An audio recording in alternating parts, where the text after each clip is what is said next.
Hey, Nickie Brown here. No matter where you are, what part of the world you're in, I hope that you're having a good day. So I made myself some black bean soup. I used this vegetable broth. I seasoned it up really well. I did a quick soak on the beans, which I've explained in another video. So yep, I quick soaked my beans and let them cook for like I think it's been about 2 hours.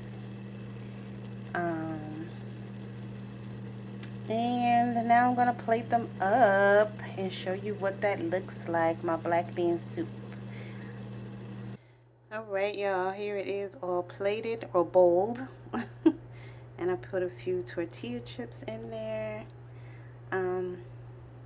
I did not put it in the blender because I wanted some beans, like I wanted to eat some of the beans. But I am gonna blend the rest so it's more soupy. But I wanted the chunky parts. So I hope that was helpful. Love y'all. Later. Mwah.